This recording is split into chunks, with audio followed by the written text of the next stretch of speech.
Good morning everyone. తగ్గాల్సిన body weight అయితే చాలానే ఉంది. నియర్లీ ఇప్పుడు 84 ఉన్నా కదా, 78 అయితే టార్గెట్.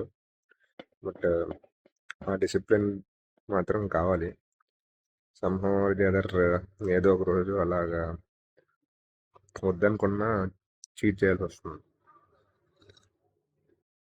ఒకసారి ఆ ఐడియల్ వెయిట్ రీచ్ అయ్యాక మజిల్ బిల్డింగ్ చేసి ఆ తర్వాత తిన్నా కూడా ఓకే అంట. అంటే బేసికలీ నేను చూసింది ఏంటంటే, ఆ, ఎవరికైతే మజిల్ ఎక్కువ ఉంటుందో వాళ్ళకి ప్రాబ్లం లేదు. అంటే వాళ్ళకి ఫుడ్, డైట్ ఎట్లాంటివి తీసుకున్నా కూడా అది ఆ మజిల్ దాన్ని కవర్ చేసేస్తుంది. అంటే వాళ్ళకి బాడీలో చేంజెస్ అంత త్వరగా రావు.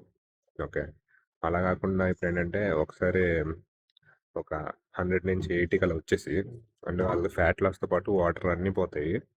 సో వాళ్ళకి ఏంటంటే మజిల్ ఉండదు కాబట్టి వాళ్ళ వెయిట్ లాస్ అనేది కూడా చాలా కష్టం అవుతుంది. ఓకే. అంటే వాళ్ళ మజిల్ అయితే బిల్డ్ అవ్వదు. సో ఇప్పుడు అందరూ ఏం చెప్తున్నారంటే వెయిట్ తగ్గడం కాదు, ఫ్యాట్ తగ్గాలి, అలాగే మజిల్ బిల్డ్ అవ్వాలి. సో అది అంత ఈజీ కాదు. అది చేయాలంటే ఏంటంటే బాగా మనకు డెడికేటెడ్ ఉండాలి, మనం మంచి టైం ఇవ్వాలి జిమ్కి కూడా. అన్నీ చేస్తేనే కానీ చేంజెస్ రావు.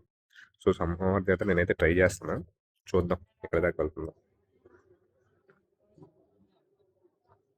నా ఆమ్లా షాట్ అయితే తీసేసుకున్నా, ఇంకా జిమ్కి అయితే వెళ్ళిపోవాలి. దట్స్ ఇట్ కూడా. బాయ్.